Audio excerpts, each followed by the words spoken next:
Hello, everyone. Welcome back to another episode of Grid Live Encore. I'm Ben Schneider, joined as always by Brandon Craftsman, and look who's back. Joshua Birch here to help us out with the debut weekend of Formula 3 and Formula 2. Josh, great to have you back on the program. How's it been, my man?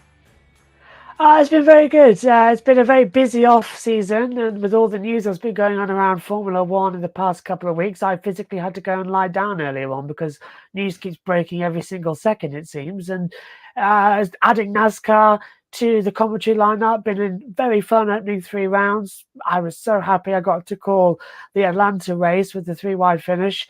I was thinking of not doing that many NASCAR, but luck's been on my side. I've been able to do the opening 3, and I'll get to do another 3 before I have to hand over to USRN for a weekend with the clashes. So yeah, so far it's going well and keeping the brain busy. And delighted that we're back for the Encore, because it's always a nice laugh, me popping in for 10 minutes and having a go at Cup drivers doing other series. And now I'm actually more commentating and have the media log in for NASCAR. I can get the clips of the drivers and make them just look exactly how I want them to. I'm loving life. Now, well, we thought for a second we were going to have another one of those this weekend, but it was a Spire truck. It wasn't Kyle Busch's Spire truck, though. Brandon, big news with Truck Series, Rajah Caruth getting that win. Yeah, absolutely. That's going to be our mainline story going into after we get done with the F2 and F3 news with Josh. That's just a a historic moment for the sport once again, and first of many, as we'll get to here with Rajah Caruth. Absolutely, and as you just said, we'll get to that later on in the show. But first, Josh, I'll hand it over to you. We've got some opening races in Bahrain to take care of. Formula 3 and Formula 2 getting their seasons back underway alongside Formula 1 this weekend. So what are some of the highlights that stood out to you? Well, we'll start with Formula 3 because not much actually happened there. Despite the drivers' names this weekend and this season being a commentator's nightmare, it was actually quite a calm weekend. Some good, close racing in the sprint race on Saturday. Arvid Lindblad taking the race victory. The young British driver led dominantly. About over 5 seconds he won the race by. Van Hopen was in a battle for Laroli, Solov, Jaminity and Esterson. Top 6, very close towards the first half of the race. Then Lindblad got the distance at the end, but Gabriel Mini, who was second in the championship last year to Gabriel Bortoleto, who's moved up to Formula 2, he was hoping to kickstart his campaign. Hasn't really worked out the way we wanted it to, so he's going to have a bit of a relook by the time we get to Australia. Goethe in 9th position as well, had an okay sprint race but needs to reevaluate, and a good race from Tenasipol into Povazak down in 16th position. His debut, he qualified way back and was able to fight his way up 10 places in the sprint, so a very good job there as well. Good job for Sebastian Montoya. He too had a poor qualifying but did well. On the second page, as we'll go through as well, Sophia Flörsch in the sprint race kept up her record of never losing a position from when she's qualified on the opening race of a weekend, but didn't have the best luck here in Shakir. We'll be looking forward to having a street track at Australia, where last year she did better. And when we get back to Europe as well, she'll be running in better. The feature race, though, for Formula 3 on Sunday was a bit more exciting. We had a 4-way battle at the front. Luke Browning, another British winner, taking the top. He was very closely fought with Christian Mansell. Tim Chaminizzi finishing in 3rd position as well. Medicano as well in 4th. Had a battle with Ramirez. Mini again up in 6th position. Still best of the rest is sort of the newcomers. He's the first elder statesman to try and have a go. But Luke Browning, of course, coming off the F3 Cup win from Macau last year, proving that he could be a title contender for the remainder of the season with a great victory. And further down, Sophia Flörsch sadly finished in 30th position, which Nikki dropped back as well after contacting the early stages. Max Esterson too dropping down to 24th position. But it was Formula 2 that was the really big one coming in as well. It was the first weekend with the new generation of cars, and boy did they deliver. The sprint race saw no pit stops, but did show us that these new cars, A, can overtake, and B, the DRS, even though it looks weird with a rear wing, was absolutely fantastic. Zane Maloney taking victory in the sprint race after starting from pole position, was closely followed with Jack Crawford and Pepe Marti as well. Isaac Hadjar to 4th position. Paul Aron, now no longer part of the Mercedes Driver Academy, he was up in 5th position. Gabriel Bortoleto on debut, the F3 champion from last last year, was in 6th. And then further down as position as well, Raito Mayata, the Japanese driver with the Toyota Gazoo Racing sponsorship as well, impressed throughout the weekend and completing out the top 10. That first race was Richard for sure. Martin's dropped out. Correa did okay. And look at the big one we were looking for, Andrea Kimi Antonelli. He finished in 14th place in the sprint race, but compare that to his teammate Oliver Berman down in 16th place, the Prama's not having a good weekend at all. And that carried on into the feature race where Zane Maloney did the double, the first one to do that since Oliver Berman last year in Azerbaijan, but also the first driver ever in a season opener to do the double in Formula 2 history, including that in GP2 history. So great weekend for him. Marty put it up into second position as well. Paul Aron, without that Mercedes deal, was very happy. He's racing to join another team development program. With his third place, he was brilliant, and he outshone Andrea Kimi Antonelli, who, even though that Prema qualified on the 10th row of the grid out of 11, he still managed to get 1 point in 10th, and Berman dropped back into 15th. Them two did go side by side. Fittipaldi and Hajar had craned together at the start. They caused the safety car. Correa dropped back. Cordial, Crawford not doing well. Martins as well retiring. Both Crawford and Martins retiring, with and Barnard seemingly with engines cutting out. Now, whether that's something to do with the new clutch systems that we saw in the previous generation cars taking a long time to bed in, we'll see in. But great race weekend as well. Great from Zane Maloney. He does the double. He's the championship leader. F2 resumes this Friday with the sprint race and Saturday with the feature. And F3 is back in Australia in 3 weeks' time. Well, Josh, I know last year you said it was going to be a slam dunk for Theo Porcher to get the championship, which he ultimately ended up winning. Zane Maloney could not have gotten off to a better start. Like you mentioned, doing the double, winning both the sprint and the feature. Is he your way too early championship pick here, or is there anybody else you have your eye on throughout the rest of the field? I'm very sad as well that Porcher hasn't been racing this one as well. But obviously, with the championship win last year, I'm disappointed that that rule's still a factor, because I thought if we could have the F2 champion staying for another year, if he can't go up to Formula One, that would be even better. But I was very, very disappointed that we haven't seen him on the F1 grid. Let's just get that first of all, because I think it's a bit of a curse to win the championship in F2 at the moment. You seem to be on the sidelines for a couple of years. But for Zane Maloney to do the double straight away, coming into this season as strong as he has, I was definitely impressed. I want to throw in as well the two Invictus Virtuosis. Kush Maney had a penalty, and even though he did qualify in pole position, was sent to the back for both races. He got up to 7th in the feature race as well, so great job from him. Watch out for those two Invictus cars. They could be a factor, but certainly going forward, I think we're going to see Zane Maloney, the Invictus, and maybe Paul Aron after his debut come in. And when the Premas get their act together, it's going to be really close. I'm thinking at least 5 drivers at the moment have a shot, but Zane Maloney 100% still at the top. And definitely with that victory early on, early money is definitely on him. Good to hear, and good to see Kane's Cats Heat 305, one of our newer regulars here. Jack, good evening to you as well, and shout out to Marty and Aron there from him as well. Josh, just before we move on here, I do want to ask a little bit about Jack Crawford. I know some American viewers might be keeping their eyes on him. He's been a highly rated young American in single-seaters for a couple of years now.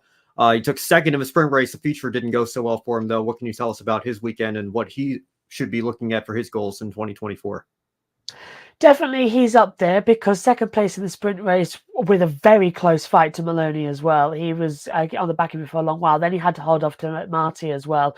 But the sprint, as you said, the feature didn't go as well, sorry, because of that stalling in the pit lane. It was a clutch issue trying to get away. It didn't work out for him. They couldn't refire the car then. And we were saying in the commentary, no, it's happened, no. And it was a bit unlikely that it would keep happening. So it's a blip with the new cars. Definitely think Crawford's going to be up there as well. He's one of my 5 sort of in the mix to keep in as well. If you add the 2 Invictus and then you add in Andrea Kim Antonelli and Behrman in the mix, maybe that could be top 6 actually. But Crawford definitely is on the ride up. And of course, he's part of the Williams driver academy coming in, as well as Franco Colapinto. So there's definitely a couple of drivers that we have to keep our eye on, especially with Alexander Albon possibly either moving to Red Bull or Mercedes or wherever anybody ends up next year. Williams will be looking for their driver academy to take them up. To have 2 American drivers alongside Sargent, and then taking Crawford in would be fantastic. And then Colapinto could be around in the mix as well. So there's definitely a lot to keep your eye on in Formula 2 this year. In fact, I would say after what we saw in Bahrain Formula 1, Formula 2 is the series you absolutely have to keep your eyes on going forward, because it will be shaping the grid for next year with 12 drivers in F1 out of pocket.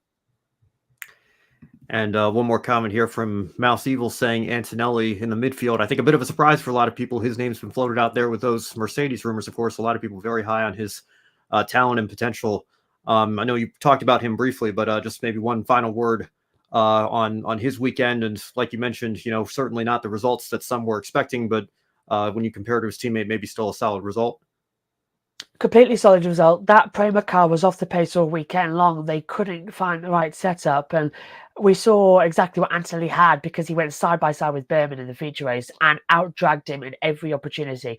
Antonelli's definitely shown pace. Don't forget, 4 years ago, he was in karts. Then he went straight into FRECA, and he's gone from FRECA straight up into Formula 2. He's completely missed Formula 3. So Toto Wolff, his manager, definitely trying to put as much emphasis and as much time as he can get, whether it's just a single season or 2 seasons in Formula 2. He will be in Formula 1 in the near future, possibly even replacing Lewis Hamilton. So he's got major pressure on him. And the first weekend, Prema didn't get it right. 110% though. By the time we get to Saudi, they'll be getting their act together. They never liked Bahrain though, Prema. They never did. It's a track they don't go along with. All right. We'll leave it there. Let's bring Brandon Crossan back in. And let's give the viewers a special treat here. Obviously, it's been a little while since Josh has been on the show. The last time, Josh, you were on the Encore show, you were subbing for me as I was traveling to Florida. And after you guys wrapped up the show, you recorded something backstage. Of course, I put that compilation together of your best moments reacting to Cup drivers stealing wins in the Xfinity Series and the Truck Series. We haven't gotten a chance to play that back since we haven't had you and Brandon on the show together. So we're going to take that opportunity to do that right here, right now. Okay, so I've been told that our wonderful friend, Ben Scheider, has done a compilation video of me. But this is off air. So we've just finished the Grid live show on the Encore on it's now the 1st of August for me. It's the 31st of July over there. But Brandon, what is this? This essentially is a masterpiece that deserves to be in the Met Gallery. And it's what it is, you see, is a compilation of all the times in the past year or so that you have complained or raged about bushwhackers. And now I bid you to take a look. Oh, let's hit play.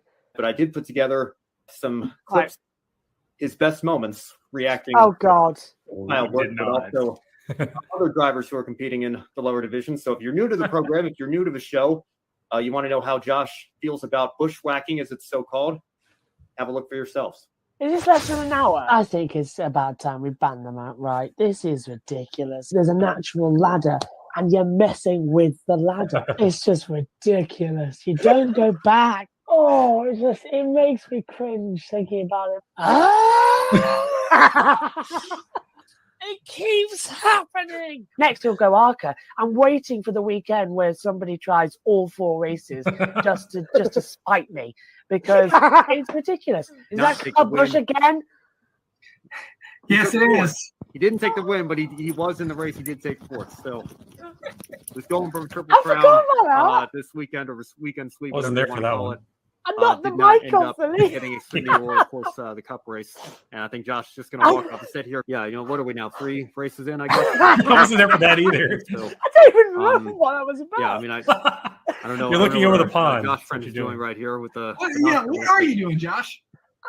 Oh, nothing. I'm just going to board the next flight to America. Where's the next race, by the way, so I can just go and scout out exactly how to stop people, getting into NASCAR. Yes, I was just snipers. Yeah, he's hiding all the talent, Kyle Busch and Ross Chastain are both expected to be in that truck race. I am deeply shocked. I cannot believe that this keeps happening. I keep asking, please do not do this.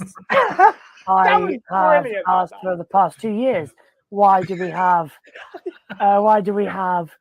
Cup Series drivers going into the leagues that they don't need to be in? I love it. Right. That's me right now. Same problems. Stop it right now as well. And hopefully one day they'll listen to me. Ben, this has been the greatest saga to witness. And I'm glad I've been here for the majority of it. It's just been really fun to see one man have so much trouble over bushwhacking. And, we all feel the same way too. But I think Grid Network is really lucky to have a character like Josh Burge, who is not afraid to just be himself. And we see that almost weekly here on Grid Network, and we're all the better for it. That was great. I'm glad you kept that from me. I'm glad that was a surprise because I really enjoyed it. Well, I'll tell you. I literally, what on earth was that?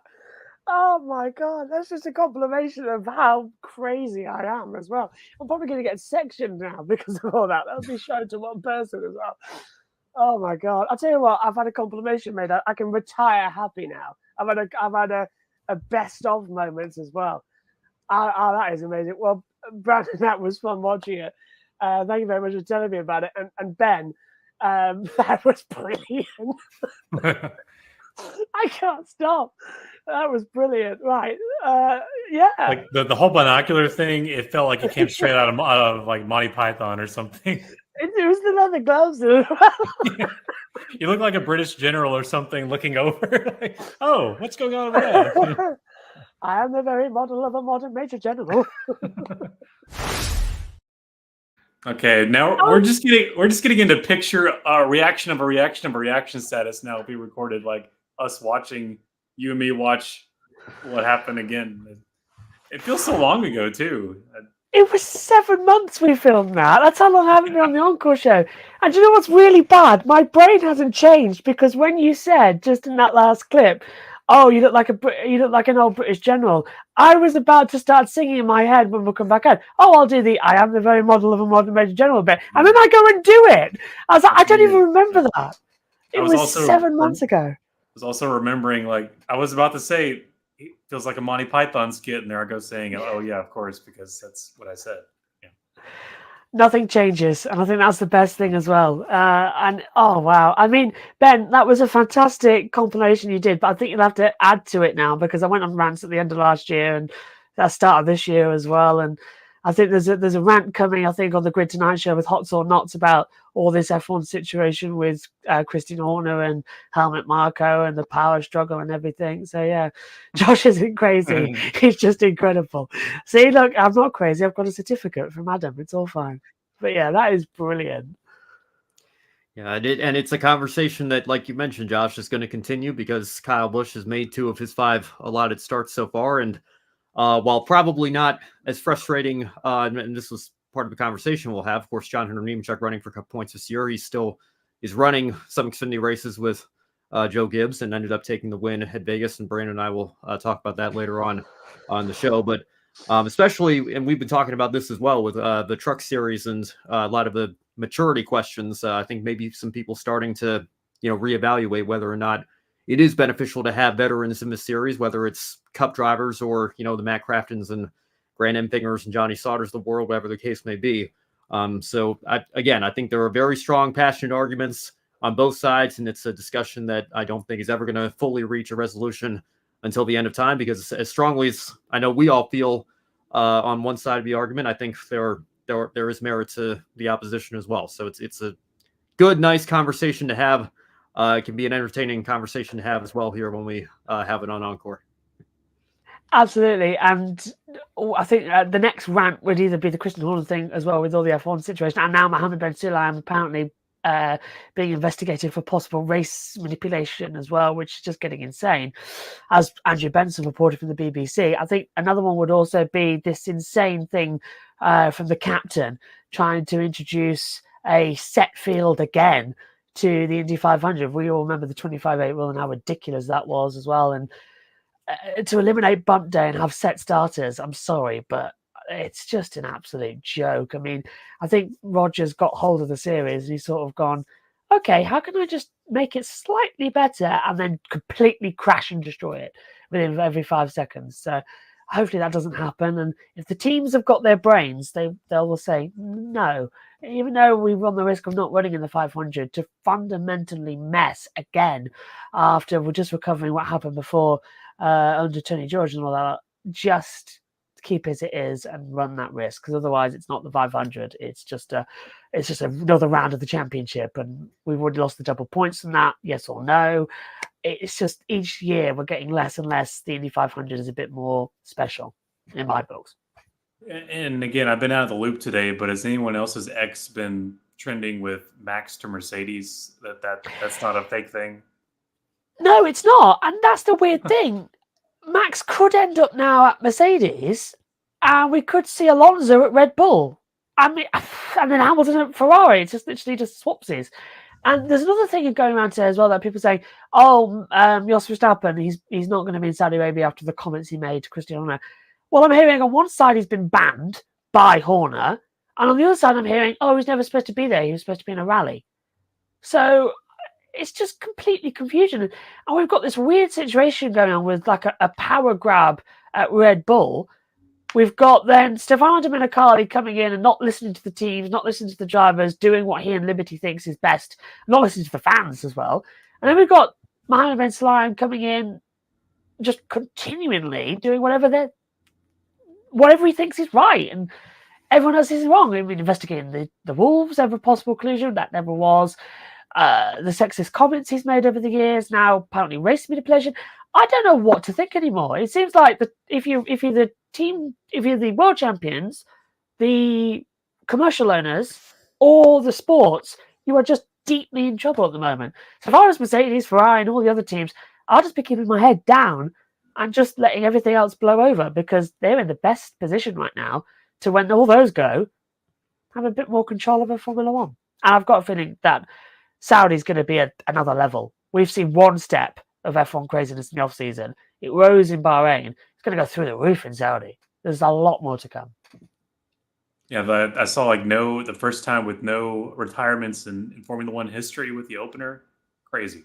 Yeah, first time in the opener that there were no retirements to start to see. Yeah, so I should say lack of craziness, lack thereof. Yeah, well, to that point, Brandon, for the lack of on-track drama with Verstappen winning by however many seconds he's going to win by, certainly no shortage of drama off the track with all these stories and everything, and rumors going on in the F1 paddock. Brandon, I know you were asking, right when I logged on, I think maybe referencing a tweet that I made, talking about, for the first time in several years now, like actually looking forward to the NASCAR races on Sunday afternoons and genuinely enjoying the quality of the racing that we're seeing. It is kind of wild considering where I was personally on my racing journey just 2 or 3 years ago. But it's gotten to the point where you basically know from the start. I mean, Joe's got our grid office dog Kiska, for crying out loud. She's on the pickle winner board, just going to pick Max Verstappen every weekend because why not? And could end up with over 20, maybe even the full 24 points this year with how predictable it seems to become. Whereas NASCAR really seems to have hit on something with the next-gen car in the mile and a half. So racing there is as good as we've ever seen. Obviously, we had a great race at Atlanta with the Cup Series, the closest 1-2-3 finish, I think, in any form of motorsport ever, as far as we know. So, NASCAR really seems to be hitting on all cylinders right now. Will that last? I'm not so sure, because I get very frustrated when NBC takes over and it's nothing but cut line conversation there, and the playoffs come back. I'm sure my frustration will come back with the championship system and everything. But in terms of the actual racing right now, I think they've got a great product. I think IndyCar is in a world of trouble with their off-track drama and issues as well from the business side of things. And obviously, Formula One just has not a ton going for it right now on the track, and a lot of not so good things going for it off the track right now as well. So it's going to be very interesting to see the future of all three of those series, which one ends up retaining the most interest among the American audiences. Because, Josh, the point you were making earlier, if they bring a charter system and guaranteed entries to the IndyCar Series and the Indianapolis 500, I can tell you, just for me personally, that is a massive, massive turnoff for me, because that is the one race, one major race at the very least around the world, that still holds true to earning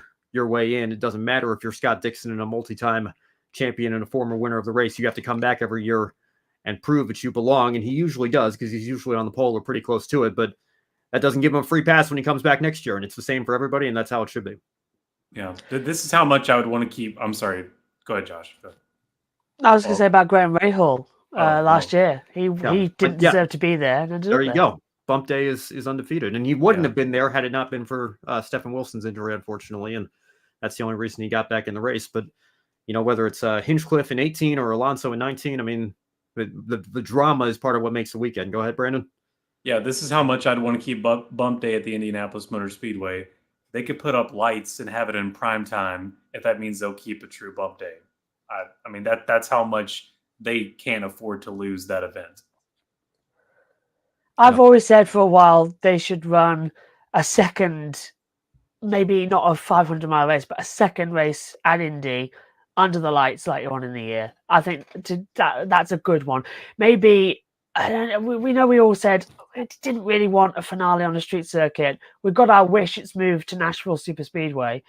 I think that's great. But I've always said we have the Indy 500, and then maybe at the end of the year we run maybe 2 races, like the Indy 200s. So each day, so that makes up 400 miles across 2 days, and we run it at night on the Brickyard. I think that's a whole different spectacle to try and look at. I think it gets quite an interesting little mark to end the season like that, and then you sort of get like the best of both worlds, or maybe just run the NASCAR race at night there. Don't know. Yeah, well, but you can stay tuned for the return of the Brickyard 400 this year, finally back on the oval where it belongs there. So, yeah, I think that's an interesting concept you present there, Josh. I think the traditionalist would probably respond by saying maybe having more than one race in the oval per year takes away from the spectacle that Run is it the other way. 500. Well, there you go. That would certainly be very interesting.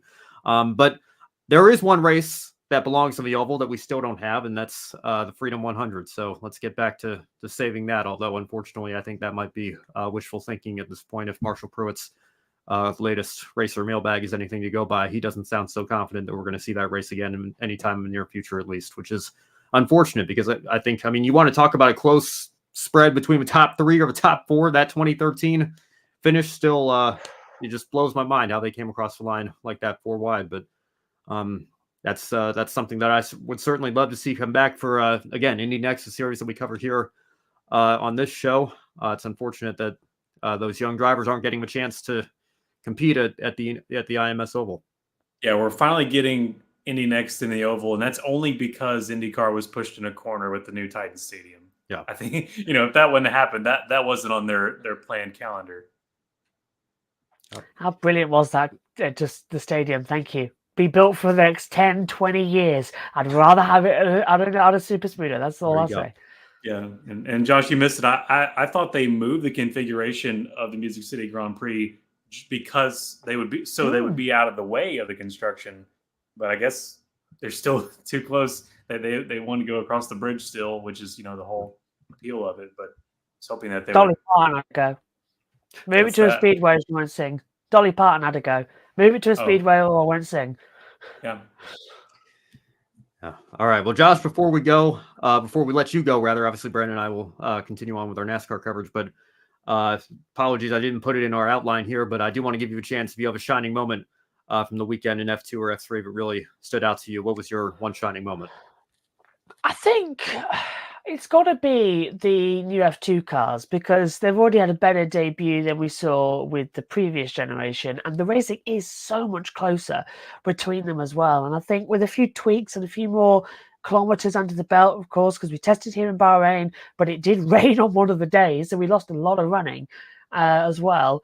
And I think we'll have an interesting year. Saudi, I think, is going to be a very good test, and I'm looking forward to that. In the coming days. Arvid Lindblad as well. What a great job he did in Formula 3. That's definitely up there as mine. But I think overall, let's say Zane Maloney. Best way to start a year. Taking a 1-2 championship lead. Definitely better ways to lose a season, I suppose. All right. Certainly lots to look forward to as we continue on with 2024 in those series. Josh, thank you again. Great to have you back. And hopefully we will see you again many more times on this show throughout the year. Appreciate it. All the best, and hopefully we'll see you throughout the week. I'll see you soon, and I'll be back on next week to talk F2 Saudi Arabia as well. Sounds good. Thanks again. Bye, everyone. All right, Brandon. Before we get into the truck series, I do just I was reminded as I was looking for the graphics, we don't have a nameplate for Josh again in the studio here, but realized I forgot to give a shout out to our Patreon supporters at the start of the show. Yes. I'm so excited to welcome Josh back. So thank you, Colin, Deschelle, Mark, Robin, David, and Matthew for your support. And you can join them if you like what you've seen so far. If you like what you see by the end of the night, you can consider joining them. Our link is in the description box below. As you can see, we have some ambitious goals as we continue to approach 1,000 subscribers to try to get on to the racetrack on site on a more regular basis in 2024 and beyond. Or if you'd rather make a one-time donation, if you're watching us here on YouTube Live, you can donate through a super chat, or you can visit Buy Me a Coffee, link to that in the description box below as well. Now, Brandon, obviously the top story of the evening, Rajah Caruth picked up his maiden win in the NASCAR Craftsman Truck Series this weekend at Las Vegas Motor Speedway. HendrickCars.com will be backing him for the entire year. That was announced this week as well. He's got a great thing going for him at Spire Motorsports this season. I don't know about you, Brandon. I was a little surprised that we saw Rajah Caruth get a win this early in the year based on his results last year with GMS. What does this win mean for this young driver as he continues to look towards achieving his dream and working his way up through the NASCAR ranks? It's huge to get it this early and to make that statement. Rajah Caruth is well on his way to advancing in the same way that we've seen, and I believe in the way we've seen the likes of Jesse Love and those that have just gone by leaps and bounds ahead of where they're at currently. He's got some of the best equipment in the field. Hendrick Motorsports, essentially, in the truck series, and of course you mentioned that HendrickCars.com partnership announced before this going into the Las Vegas weekend. So he's got that sort of financial backing there. It seems that Rick Hendrick thinks a lot of the 21-year-old, and this was just a historical weekend for NASCAR. Again, you've got Wendell Scott, Bubba Wallace, and now Rajah Caruth, a NASCAR top National Touring Series winner for the African-American community. And that was just a really cool history piece there. But also, I just love Rajah Caruth's humbleness and the way he goes about in the garage and also into the media center, where he understands the significance of the moment, but he also understands, he seems to hope that one day this will just be seen as, also I'm just a driver. I won the race, and more and more we hope that there will be a day when it can be more said that, that was just a great driver that went out there and dominated and had a great race. But it's great to celebrate these things now in their foundations.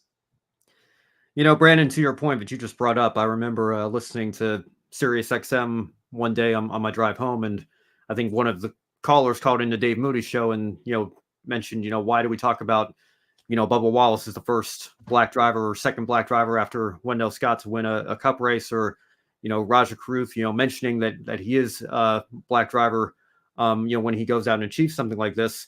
And Dave Moody brought up the comparison with the NHRA and talked about their history with how many successful female drivers they've had. And when, Erica Enders or somebody wins in the NHRA today, they don't write the headline, female driver Erica Enders wins. It's just Erica Enders won in NHRA. Mm-hmm. And so eventually that is, what we hope to see here is, and NASCAR is taking great steps through the drive diversity to try to give opportunities to drivers such as Rajah Caruth to go out and achieve things like what Rajah did this weekend. And I think what he did this weekend is prove to everybody that, those drivers are out there and they have the talent necessary to get the job done. They just need that opportunity to be put in that position. And, with Rick Hendrick, especially, like I mentioned, signing that deal to extend HendrickCars.com to back him for the full year. And obviously with a great team at Spire Motorsports, teammates with Kyle Busch this weekend. You see Kyle fell back with some problems on pit road, but he was up there fighting against a two-time NASCAR Cup Series champion and the all-time leader in the Xfinity Series and Truck Series in race wins.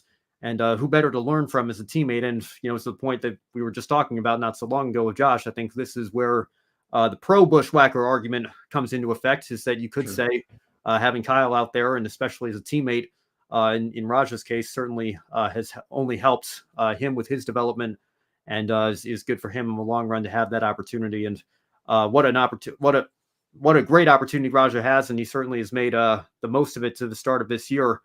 Yet to finish a race outside the top 10, even he is off to a fantastic start to this season. And as I mentioned briefly earlier, Brandon, again, not that Rajah had a bad year last year, but he certainly didn't look as strong as he has looked to start 2024 now that he's moved over to Spire. Are you surprised that we saw this moment this early, just 3 races into the year? I think that his talent is finally matching up with his equipment. I think that's what we're seeing here. I think he still had the same amount of talent, yet, just a year with less experience with GMS in their final year in competition. And now finally getting to the Spire truck here with the Hendrick backing as it is. I think he's finally getting the truck that matches what he's capable of doing out there.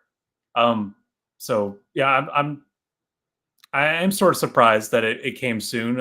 After, we look back at Daytona and he was really close there, but then again, I'm not surprised. I don't really know what I think I need to feel here because, he was so close to Daytona as well. Just a little miscue there coming out of 3.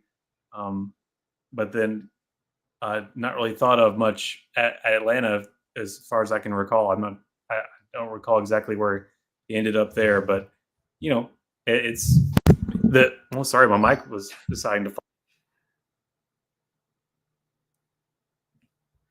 I think you might have gotten muted in that. Oh, there we go. Yeah, Gotcha. Yep. We knew this race. We knew this victory was coming somewhere at this point in the season. Somewhere in the season, we just didn't know it was coming this early, which was a welcome surprise. Yeah, for sure. I think I get what you're saying, and I think I'm in agreement with you there. I am a little. I didn't expect it to happen this soon, but if you look at the kind of the flashes of brilliance that Caruth has shown over the last couple of years here, obviously wasn't able to quite break through in ARCA, wasn't quite able to break through with GMS last year, but there were times last year where he showed a lot of speed and got caught up in an incident, or I think he was running a top 5 one race last year and had the engine let go or something like that, or lost a tire or something. So he has shown the speed. He has the speed to get the job done. It was just a matter of finishing the job, and he was able to do that here this weekend. And again, congratulations to Rajah Caruth. A great story, and hopefully the first of many. And Brandon, I know you've been talking in our grid private chat, looking a few years down the road for Rajah Caruth, and now with the HendrickCars.com backing that he has here, maybe a threat for the 48 entry in a few years. Yeah. Do you think he could be a long-term contender, whether it's the 48 or any of those 4 cars? Do you think he might have a Hendrick Cup seat lined up in the future? Absolutely. I think in Rajah's mind, which is, very well true, he drives for Hendrick Motorsports right now. I think that's exactly what his mindset is. And I think he's determined to stay that way.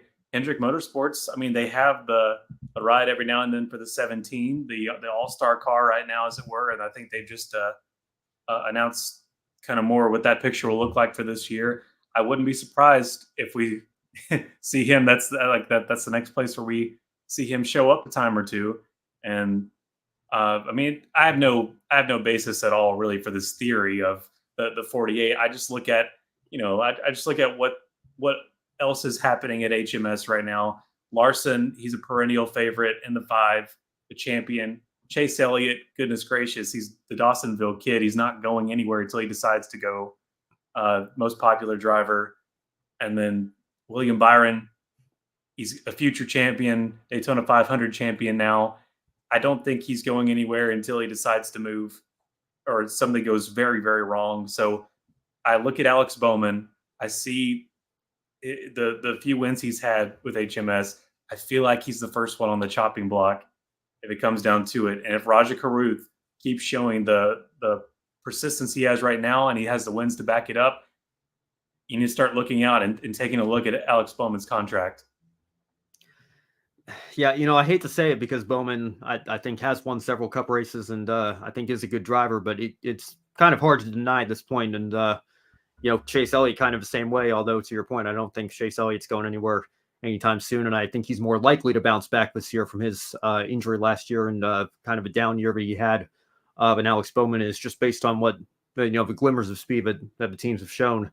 It does seem like the 48 is maybe not a super distant 4th, but 4th nonetheless among those 4 entries. And again, not that the number means too much in the grand scheme of things, but if you ask Rajah Caruth, he will tell you that Jimmy Johnson was a hero of his growing up, and I'm sure he would absolutely be over the moon if he could get the opportunity to take that seat one day. Again, probably looking 3 to 5 years down the road, we'll see what his path exactly looks like. If he might have an Xfinity ride lined up next year. And Brandon, to your point as well, he did get that one start at Phoenix last year in that 17 car in the Xfinity Series, and it was just announced that Hendrick's 4 drivers are going to be running 9 races, and then Boris Said will come out for a 10th. He of course had that deal with the Roval not really work out last year, so good to see him get another opportunity. Great.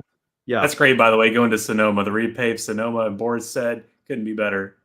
Yeah, really looking forward to that. Hopefully, I'll be back out there again with Brock Beard and LastCar.info and can actually see that in person. But who knows? I mean, with how that car's been run, sometimes those deals, like the deal at Phoenix last year, coming together, at the last minute to run the last race. I would not be surprised in the slightest if Rick Hendrick doesn't decide to enter that car in a handful more races this year and get Caruth some seat time in the Xfinity Series. Yeah, and it's just a really cool story too. And my rumors, my rumor mill aside that I manufacture on my own, Rajah Caruth has been the way I see it. Whenever he was able to win, he's kind of like in the NASCAR YouTube community, the online community. Sure, yeah, he's basically one of us, and it's cool to see that out. It's not like a cult or something, but just the overall general community. We know what you mean. Sure. Yeah. For the last several years, he's been in our you and I. He's been in our circles and commented, has done online streams. He's been all over iRacing CB and A Fixed for forever, and to see someone from the community as it is. The online community come up and win in one of the top 3 national series of the sport. It feels like it's one of our family members that's gone on and made it in a way. Yeah, well, and again, to your point, he was our first ever guest here at this network on Life on the Grid. So if you haven't checked out that interview that we did with him 3 years ago now, kind of hard to believe that it's been that long. But that just shows you how long people like us have had our eyes on this kid and, his potential and everything. And again, great to see that potential realized this weekend. And as I think Adam said here in chat here, there we go.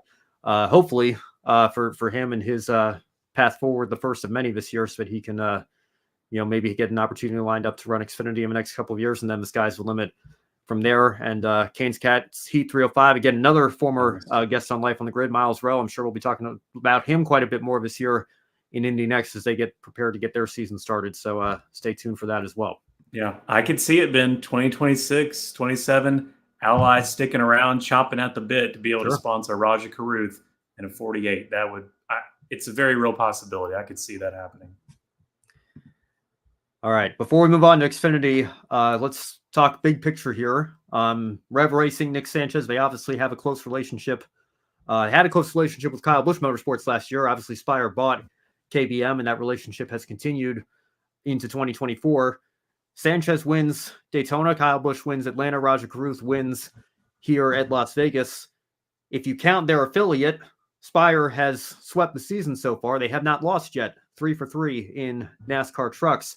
And then you look at what they did on Sunday. Corey LaJoie having a very strong run that unfortunately went south towards the end, but Carson Hocevar as well getting a top 15. It would have been interesting to see what Zane Smith could have done. I know he had some unfortunate circumstances come his way, but people very high on his talent as well as Hocevar, obviously.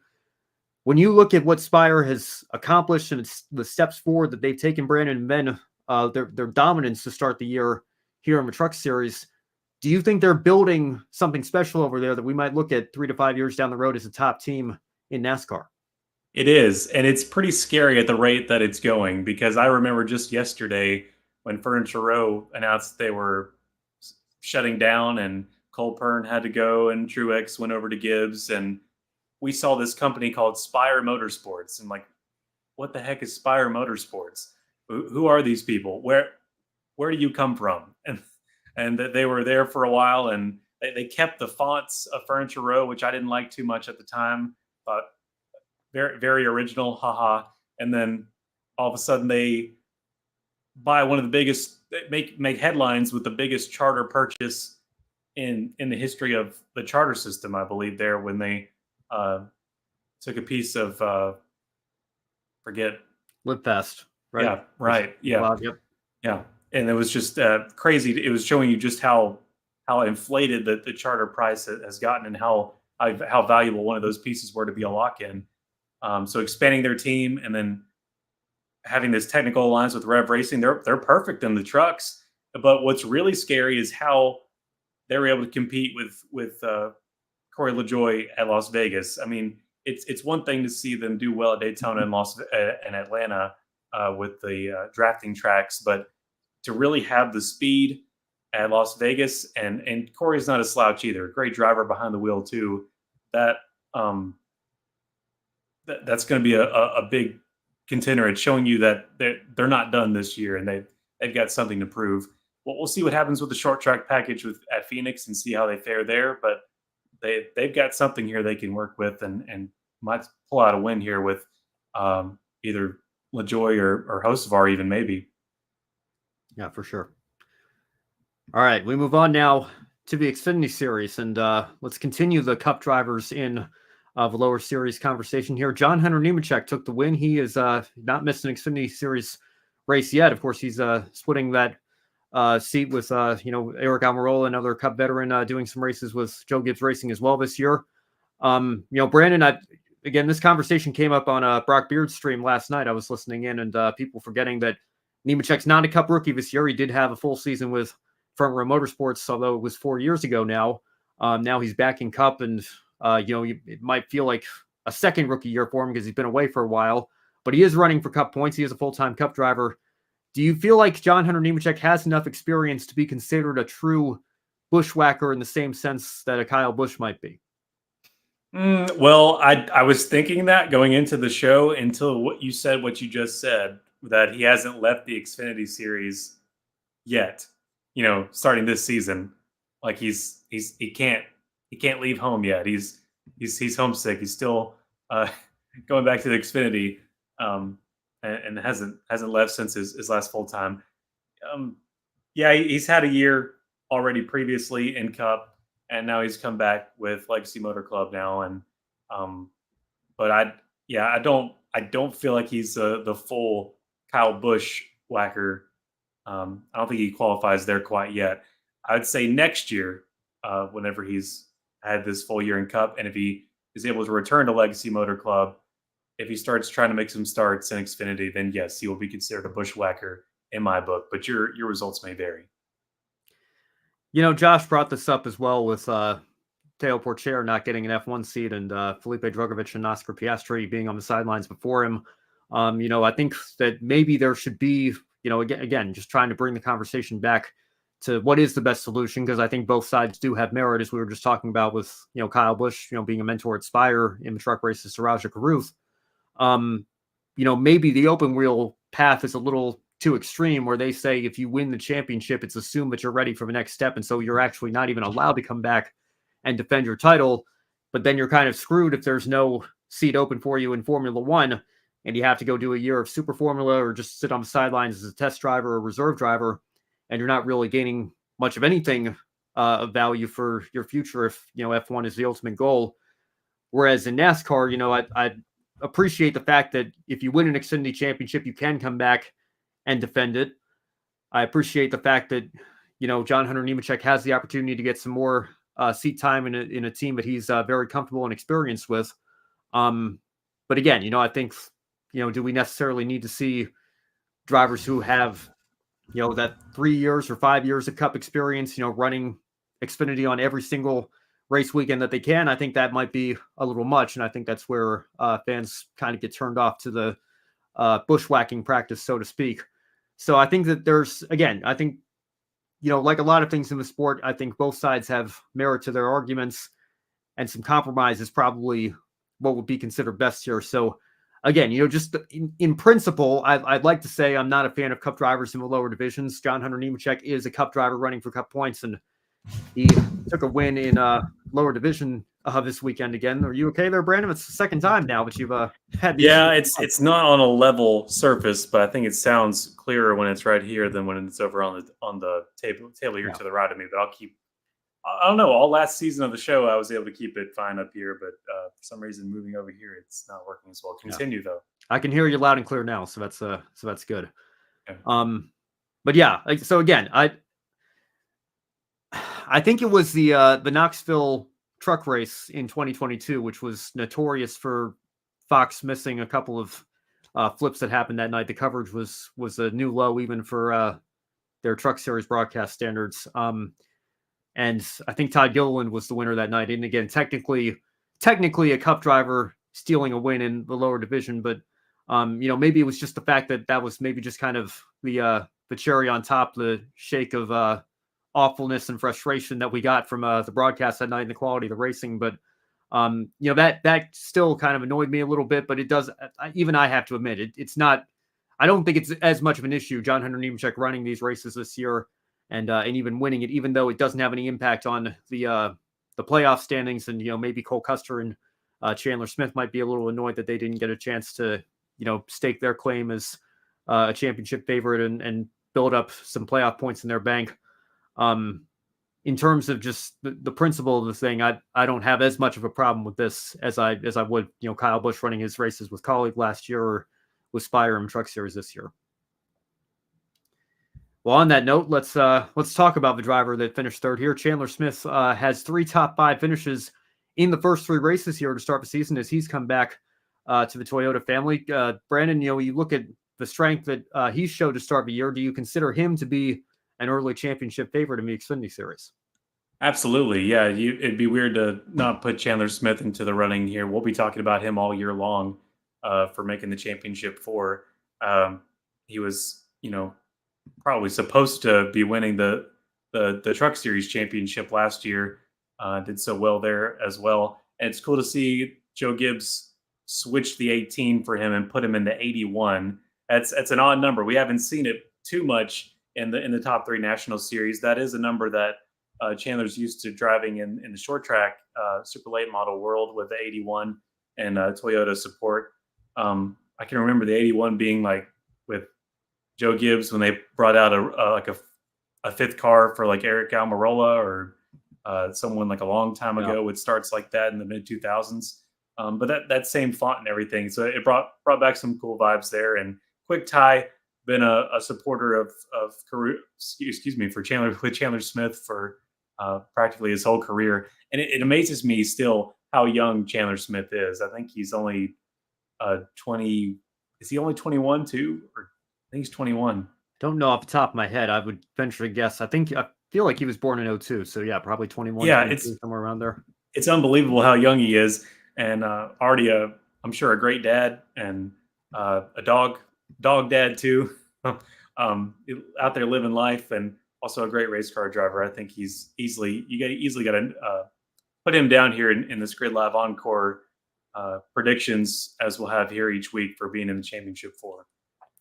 Yeah, 21. He'll be 22 in at the end of June. So yeah, it's unbelievable. Yeah, and still and a lot of time ahead of him. You think of how much he's accomplished already in ARCA and now in the Xfinity Series here. I totally agree. I think certainly staking his claim as a potential championship threat. I mean, right up there with a driver who's now racing on Sundays and the reigning Xfinity Series champion as well, and the guy that won the first 2 races this season, finishing right behind him in Austin Hill, and Riley Herbst again. I guess the flip just must have switched. The switch must have flipped rather.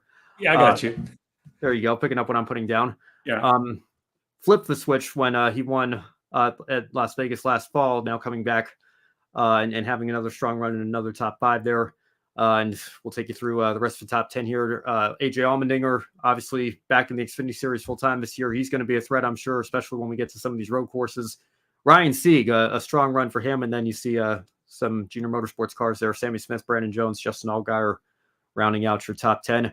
Eric Almirola, good to see him back as well down there in 12th. And I think they even mentioned on the broadcast this weekend, I think it was the 80 car, actually. It was a 4th car at the time. Gibbs hadn't expanded to 4 cars yet. But I remember this race well when he made his Cup debut in 2007 running for Joe Gibbs. And interesting to see how his career has come back full circle. Who would have thought after Milwaukee later that year in the Busch Series that he'd be driving for Joe Gibbs again. But here we are, whatever it is now, 17 years later, I guess.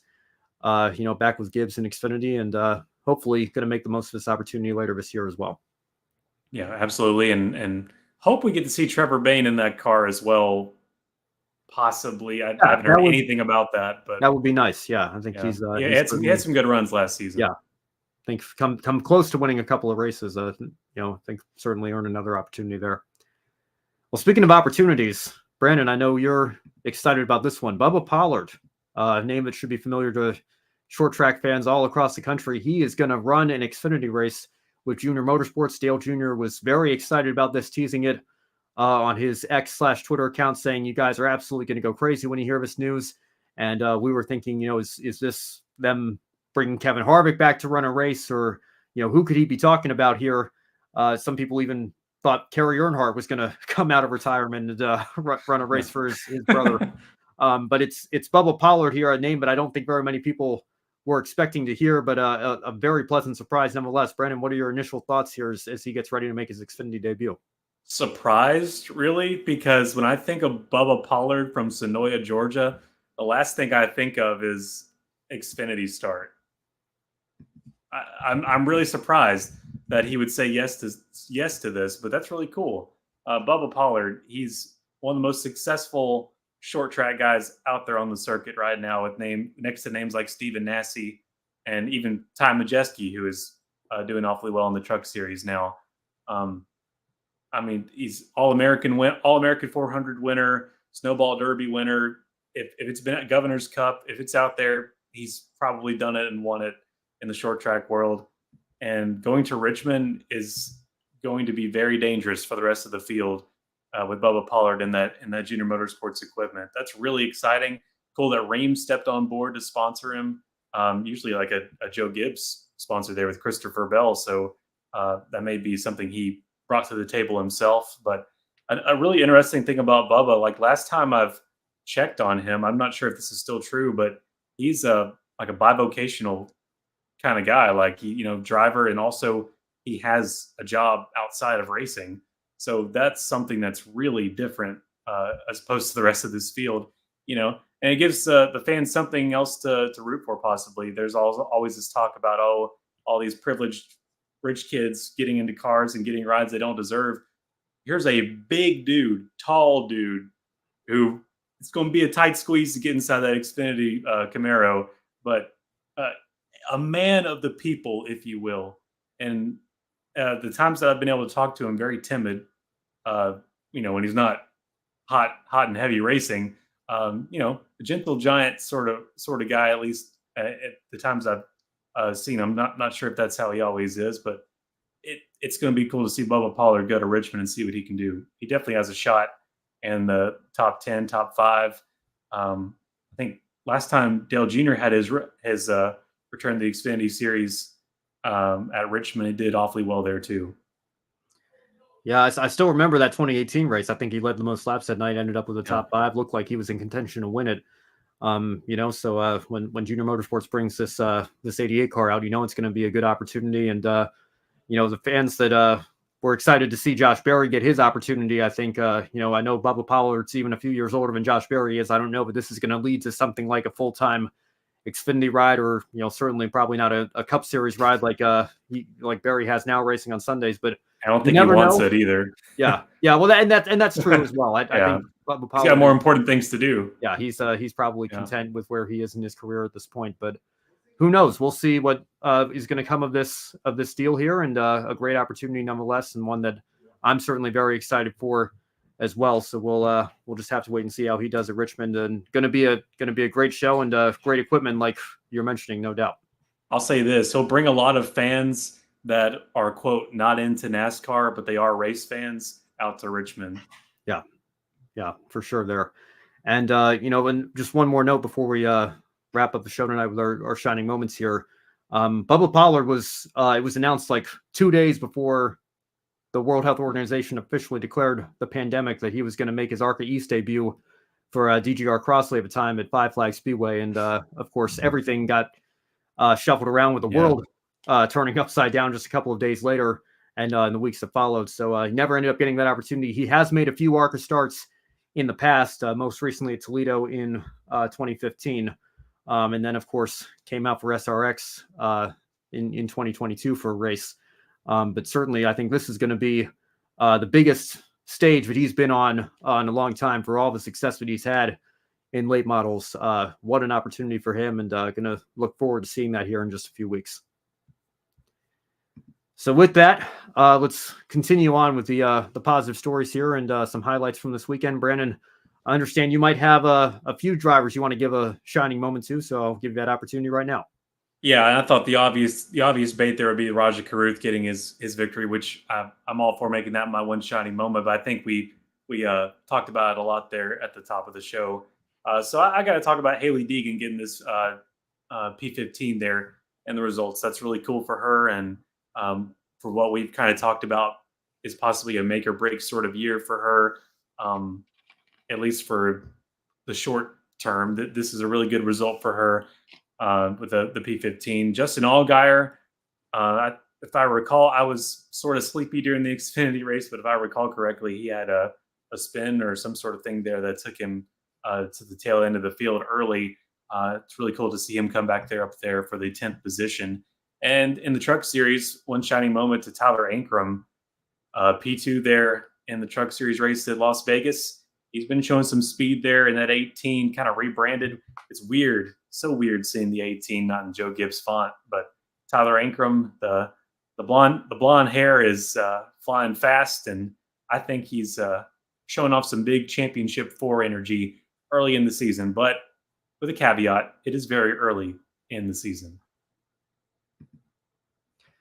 Well, Brandon, you took both of mine, but you took the first one being the obvious one, of course, as well. I was going to give mine to Rajah Caruth, but I think everybody was after this weekend. A great result for him. But I want to shout out Tyler Ankrum as well, and shout out the entire McAnally-Hilgeman team. I think that team is off to a great start this year, but particularly Tyler Ankrum. I know he got a win very early in his career with DGR, and hasn't had a ton of success in the Truck Series since, but he is off to a great start this year, and if he keeps running like this, he is going to win a couple of times this season. I think he has shown a lot of speed to start the season, and great to see him having some strong runs, and hopefully that will continue for him as we get into the heart of the season here in the coming weeks.